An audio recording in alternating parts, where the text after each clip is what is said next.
몸 안의 장이 다 끊어질 듯한 슬픔이라는 뜻의 단장지에는 자식을 앞서 보낸 부모의 마음을 표현한 한자성어인데요. 오늘은 이 단장지혜를 겪으면서도 놀랄 만큼 용감하고 강인한 행보로 먼저 간 아들의 한을 화끈하게 풀어준 위대한 어머니 한 분을 소개하고자 합니다. 세상 모든 어머니의 노고에 깊은 감사를 표하며 주간악당 스티븐 데이비스 사건 편입니다. 2004년 7월에 햇볕 따뜻한 날, 영국 노팅엄주에 사는 55살 여성 마거릿 데이비스는 소파에 기대 깜빡 잠이 들었습니다. 그때 불쑥 걸려오는 요란한 전화. 마거릿은 움찔하며 감았던 눈을 뜨고 비몽사몽 상태로 수화기를 들었는데요. 어머니, 저 마틴이에요. 놀라지 마세요. 스티븐이 죽었어요. 아직 잠이 덜 깬 건가? 그래서 이렇게 기분 나쁘고 끔찍한 꿈을 꾸는 건가? 마거릿은 그저 멍하기만 했습니다. 하지만 수화기 너머 마틴의 비통한 목소리가 이어지면서 뿌옇던 머릿속은 점점 선명해지기 시작했고 그녀는 마침내 이 상황이 꿈이 아님을 알 수 있었습니다. 32살 스티븐은 마거릿의 큰아들이었습니다. 마틴은 아들의 좋은 친구이자 직장 동료였는데요. 필리핀 마카티에서 IT 회사를 운영하는 스티븐은 사업이 한창 잘 돼 눈코 뜰 새 없이 바빠 앙헬레스에 있는 집에 들어가지 못할 때가 많았습니다. 그래서 회사 근처에 있는 아파트를 빌려 마틴과 함께 숙소처럼 사용하고 있었는데 전날 밤 그곳에 3명의 무장강도가 침입해 스티븐의 목숨을 빼앗아갔다는 겁니다. 아시다시피 필리핀은 치안이 엉망입니다. 돈 좀 있어 보이는 외국인이 무장강도를 당하는 건 발의 차일 만큼이나 흔한 일이었죠. 그런데 마틴은 눈물을 펑펑 쏟는 마거릿에게 의미심장한 말을 전달했습니다. 어머니, 범인들은 처음 제 방에 들어왔었어요. 그런데 저는 내버려두고 스티븐만 해치고 도망갔어요. 왜 그랬을까요? 이해가 안 됩니다. 순간 마거릿은 본능적으로 이 사건의 범인들이 단순 강도가 아님을 알았습니다. 그녀는 그 길로 짐을 꾸려 비행기를 타고 약 20시간 가야 하는 필리핀 마카티로 향했습니다. 다른 사람 입으로 전달받는 이야기만으로는 결코 아들의 죽음을 받아들일 수 없었기 때문입니다. 사회복지사 출신인 55살 평범한 아주머니의 진실을 밝히기 위한 끈질긴 사투는 그렇게 시작됐습니다. 스티븐은 어릴 때부터 무척 어른스러웠습니다. 아빠를 일찍 여인 그는 엄마와 동생들을 잘 보살펴야 한다는 장남으로서의 책임감이 투철해 비뚤어지는 일 없이 성실하고 착실한 학창시절을 보냈습니다. 스티븐은 성인이 되어 IT 관련 직종을 얻게 됐고 회사의 홍콩지사에서 근무했습니다. 그는 짬이 날 때마다 비행기로 3시간 거리인 필리핀으로 가 여행과 휴식을 즐기는 게 취미였는데요.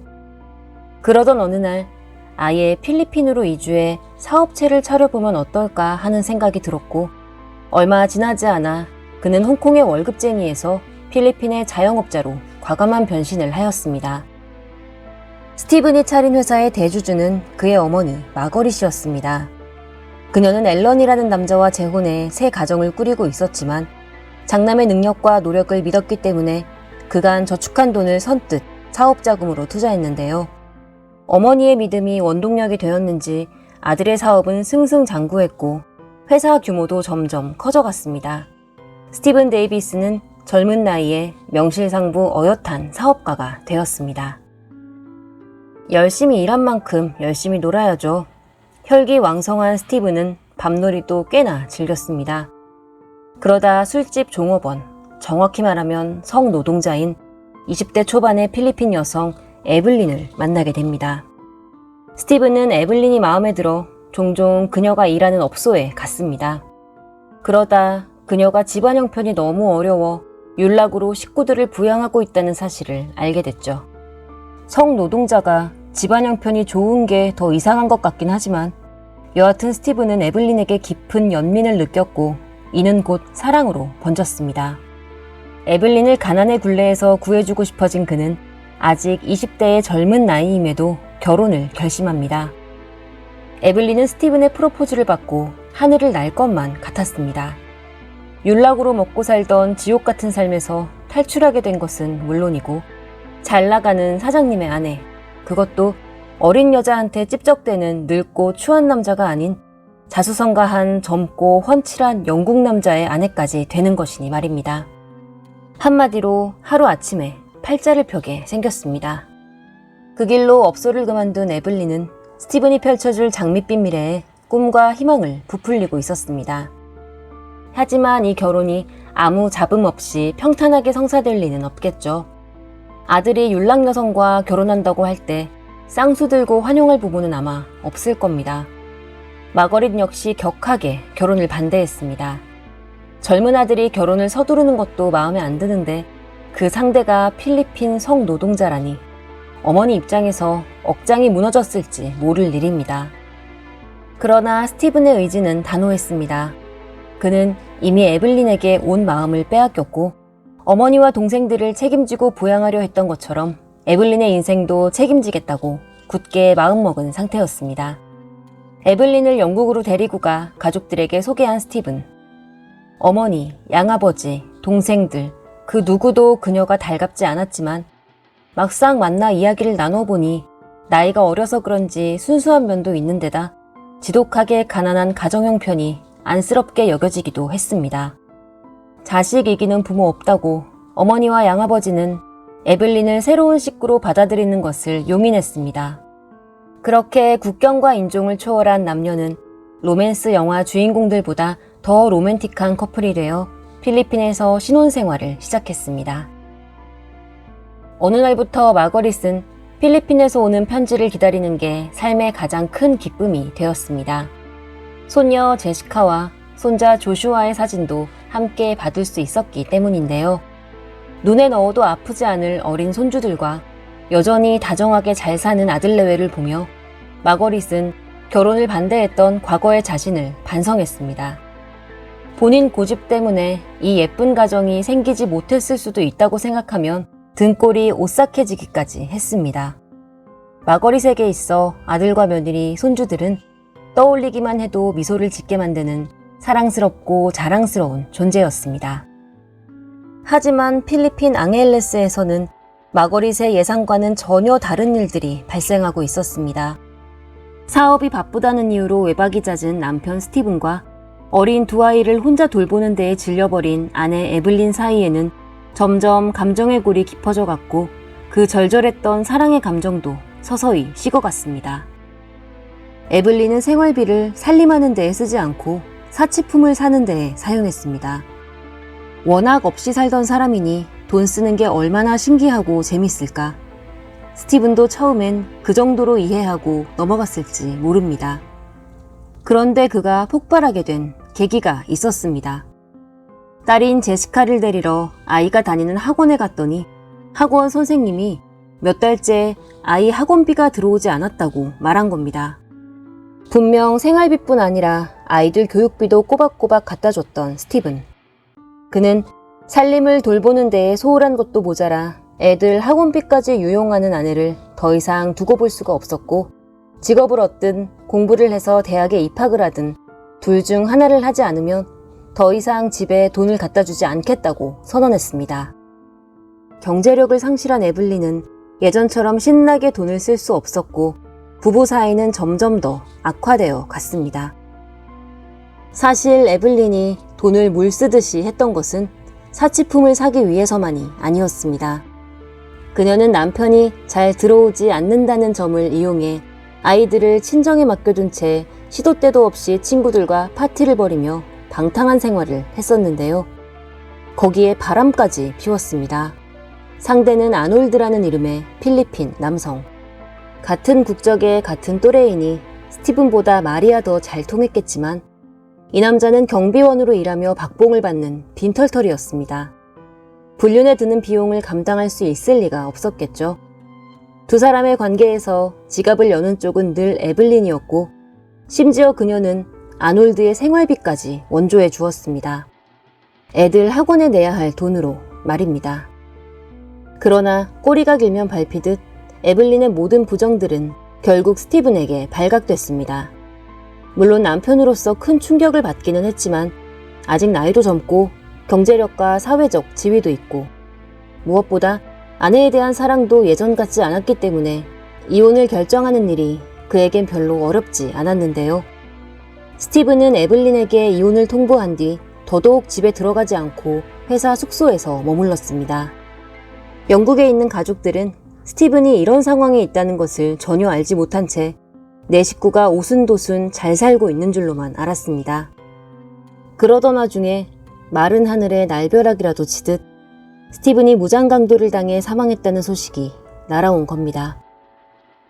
필리핀에 도착해 스티븐의 친구 마틴을 만난 마거릿은 아들의 죽음을 슬퍼할 새도 없이 사건의 자초지종을 물었습니다. 아파트에 침입한 강도는 총 3명, 모두 현지인 남성으로 보였고 무장한 상태였다는데요. 그들은 마틴의 방에 먼저 들어왔지만 얼굴을 확인한 뒤 아무 공격도 하지 않고 우르르 옆방으로 몰려갔고 마틴이 무슨 상황인가 싶어 어안이 벙벙해 있는 사이 스티븐의 목숨을 빼앗았다고 했습니다. 더 황당한 건 그 다음입니다. 강도들은 금품을 훔치기 위해 집을 물색하기는커녕 스티븐을 해치자마자 불이 나게 아파트를 탈출했습니다. 게다가 신고를 받고 출동한 경찰이 강도들의 침입 경로를 조사하자 그들은 창문도 베란다도 아닌 멀쩡한 현관문으로, 그것도 열쇠로 문을 열고 들어왔다는 게 밝혀졌습니다. 스티븐이 쓰는 숙소에 스페어키를 갖고 있거나 혹은 몰래 복사를 해서 가질 수 있는 사람은 그와 무척 가까운 사람일 수밖에 없을 겁니다. 순간 마거릿의 머릿속에 불길한 예감이 엄습했습니다. 남편이 죽었는데도 시댁에 전화 한 번이 없었던 며느리. 너무 충격을 받아 몸도 제대로 못 가누고 있나 싶어 얼른 달려가 안아줘야겠다고만 생각했던 시어머니는 필리핀에 입국한 지 얼마 지나지 않아 아들을 살해한 범인으로 며느리를 의심하게 되었습니다. 아니겠지, 아닐 거야. 수백 번 반복해도 좀처럼 진정되지 않는 이 마음. 일단 마거릿은 경찰에게 도움을 요청했습니다. 스티븐의 가장 가까운 사람들부터 조사해봐달라고 부탁한 겁니다. 하지만 경찰은 무장강도 사건인데 왜 가족 친구를 조사해야 하느냐며 우리가 알아서 잡을 테니 집에 가서 기다리라는 말만 되풀이했습니다. 마거릿은 그 길로 필리핀 주재 영국 대사관을 찾아갔습니다. 영국 국적인 그녀가 필리핀의 공권력을 지원받으려면 대사관의 협조가 반드시 필요했습니다. 그런데 영국 대사관은 이제 막 발생한 사건이고 수사가 시작되는 시점이니 당분간 좀 두고 보자고만 하는데요. 어머니 입장에서 아들을 죽인 범인을 밝히는 데에는 1분 1초가 아까울 겁니다. 대사관의 냉담한 태도는 큰 상처가 됐죠. 하지만 마거릿은 주저하지 않았습니다. 오히려 전투력이 2배, 아니 10배는 더 상승했는데요. 마거릿은 본인이 직접 사건의 진실을 밝히기로 결심하고 은행에서 대출을 받아 유능한 사설 탐정을 고용합니다. 탐정에게 의뢰한 것은 딱 하나, 에블린에 대한 조사와 감시였습니다. 훗날 마거릿은 탐정을 고용했던 날을 회상하며 언론 인터뷰에서 다음과 같이 말합니다. 저는 인생에서 이보다 더 확신을 느꼈던 적이 없었어요. 엄마의 본능이 제 생각이 맞다고 이야기해주고 있었거든요. 필리핀에서 열린 스티븐의 장례식에서 에블린은 자신은 남편의 죽음과 조금도 관련이 없다면서 닭똥 같은 눈물을 뚝뚝 떨어뜨렸습니다. 마거릿은 가슴 한편의 의심을 거둘 수가 없었지만 완벽한 증거를 손에 넣을 때까지 아무런 티도 내지 않고 며느리를 위로했습니다. 그러는 동안 사설탐정은 금세 에블린에 관련한 자료를 수집했습니다. 그녀가 스티븐과 결혼 생활을 하는 동안 얼마나 사치스러운 생활을 했고 아이들을 얼마나 대충 키워왔으며 어떤 남자와 바람을 피우고 있는지도 다 알아냈습니다. 심지어 무장강도가 남성 3인조라는 이야기에 에블린의 지인 중 용의자가 될 만한 사람들을 따로 뽑아 사진을 찍어 놓기도 했습니다. 마거릿은 마틴을 만나 탐정에게 받은 남자들의 사진을 보여줬습니다. 그러자 마틴은 분노에 가득 찬 얼굴로 그중 3사람을 지목했습니다. 에블린의 상간남인 아놀드, 그의 동료 경비원인 알렉산더, 에블린의 형부 로베르토가 그 장본인들이었습니다. 하지만 이들은 마거릿에게 있어 단순 실행범에 불과했습니다. 마거릿이 가장 벌을 내리고 싶은 사람은 이 사건의 배후임이 분명한 며느리 에블린이었죠. 그러려면 일단 실행범 셋을 잡아 에블린의 청부를 받았다는 진술을 얻어내야 했는데요. 부패한 필리핀 경찰들이 움직여줄 리가 만무했습니다. 마거릿은 답답해서 속이 터질 것 같았지만 포기하지 않았습니다. 유능한 만큼 몸값도 비싼 탐정을 계속 써서 작은 증거 하나라도 더 모으려 애썼고 여러 기관과 단체, 언론들을 만나고 다니며 사건의 실체를 알렸습니다. 그녀는 필리핀에서 체류하는 것과 동시에 때때로 가족이 있는 영국에도 들러야 했고 불가피하게 필리핀 경찰의 도움을 받아야 할 때에는 뇌물도 몇 푼 쥐어줘야 했습니다. 결국 모든 게 다 돈이었습니다. 마거릿은 집을 담보로 은행에서 3번이나 대출을 받았는데요. 이 사실이 언론을 통해 보도되면서 죽은 아들 하나 때문에 살아있는 다른 가족들을 등한시하는 게 아니냐는 뼈아픈 비판에 휩싸이기도 했습니다.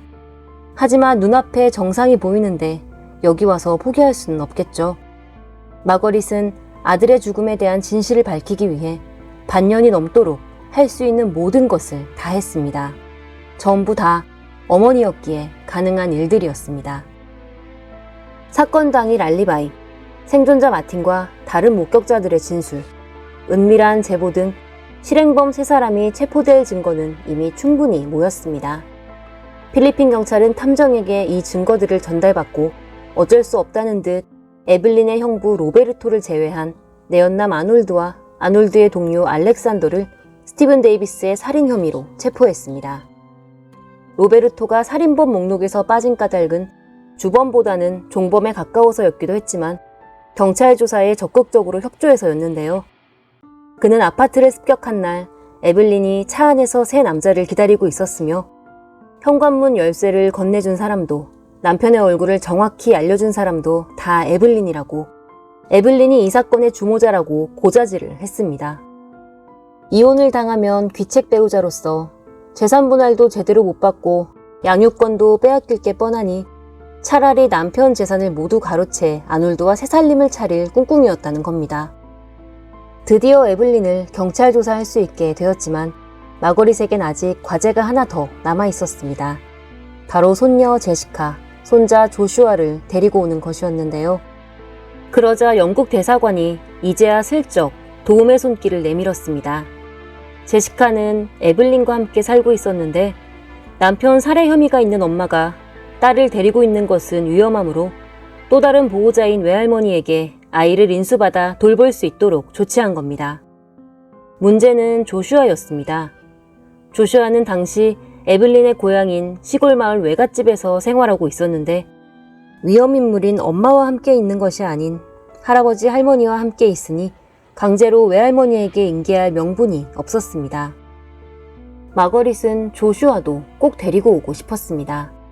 하지만 그 방법을 찾기도 전에 영국 대사관은 체포된 2 살인범과 관련된 자들이 마거릿과 제시카에게 복수라도 하려고 들지 모른다면서 얼른 필리핀을 떠나 영국으로 돌아가라고 재촉했습니다. 처음 필리핀에 왔을 때처럼 마거릿 혼자 몸이었다면 위협 따위야 콧방귀를 뀌며 넘겼겠지만 3살짜리 손녀 제시카와 함께 있으니 입장이 달라졌습니다. 그녀는 아들 사건을 제대로 결론짓지도 못한 채 일단 제시카를 안전한 장소에 데려다 놓기 위해 영국으로 돌아갔고 영국에 있으면서도 현지 탐정과 소통을 이어갔습니다. 그러던 중 에블린이 자신의 친한 친구에게 조슈아를 시댁에 빼앗길 바엔 스티븐한테 보내버릴 거라는 어마어마하게 끔찍한 이야기를 했다는 정보가 들어왔고 더 이상 지체할 수 없었던 마거릿과 탐정은 시골에 있는 에블린의 식구들을 금품으로 포섭해서 조슈아를 빼내오는 데 성공합니다. 에블린의 친정이 찢어지게 가난하다는 게 마거릿에게는 오히려 득이 된 셈입니다. 당시 불구속 상태로 경찰 조사를 받고 있던 에블린은 시어머니를 아동 납치 혐의로 경찰에 신고해버렸습니다. 졸지에 필리핀에서 수배자 신분이 되어버린 마거릿. 그녀는 필리핀에 들어서자마자 공항에서 바로 수갑을 찰 수도 있었지만 아들의 사건을 깔끔하게 마무리 짓기 위해 다시 한번 필리핀행 비행기에 오릅니다. 모든 물적 증거가 명확히 갖춰진 데다 실행범 3명 모두가 에블린의 사주를 받았다고 실토한 상황. 에블린은 마침내 법의 심판대 앞에 서게 됐고 끝까지 억울하다고 읍소했지만 검찰은 눈 하나 깜빡하지 않고 재판부에 무기징역을 구형했습니다. 그러면서 사형을 구형하지 않는 까닭을 영국인인 마거릿이 사형제를 반대해서라고 덧붙였는데요. 마거릿은 이 검사의 말이 반은 맞고 반은 틀렸다고 했습니다. 사형이 아닌 무기징역을 바란 것은 사실이지만 사형이 비인도적이라서 반대했다기보다 며느리가 평생 감옥에서 고생하면서 하루하루 후회되는 삶을 살아가는 게 아들의 하늘 갚을 진정한 복수라고 생각해서였다고 합니다. 여러분도 마거릿의 생각에 동의하시는지 궁금하네요. 무장 강도를 가장해 스티븐의 목숨을 빼앗은 아놀드와 알렉산더는 가석방 없는 30년형을 선고받았습니다. 에블린은 끝까지 누명을 썼을 뿐이라고 주장했지만 가석방 없는 40년형을 선고받고 현재 교도소에서 복역 중입니다. 영국으로 돌아간 마거릿은 제시카와 조슈아를 헌신적으로 돌보며 다른 가족들과 함께 하루하루 즐겁게 살아가고 있습니다. 그녀는 매년 빼먹지 않고 아이들의 사진을 필리핀 교도소의 에블린에게 보낸다고 하는데요. 아이를 만나지 못한다는 사실이 어머니로서 얼마나 고통스러운 일인지 에블린이 알았으면 좋겠다는 마음으로 보내고 있다고 합니다. 돈이 없지 가오가 없느냐는 영화 베테랑의 명대사. 돈도 없고 가오도 없었던 에블린의 몰락을 보니 한층 더 이 말이 의미심장하게 와닿습니다. 여러분은 어떤 생각을 하셨나요? 댓글로 남겨주시면 감사히 읽겠습니다. 스티븐 데이비스의 명복과 마거렛 데이비스의 행복을 빕니다. 주간 악당을 시청해주신 구독자 여러분, 오늘도 진심으로 고맙습니다.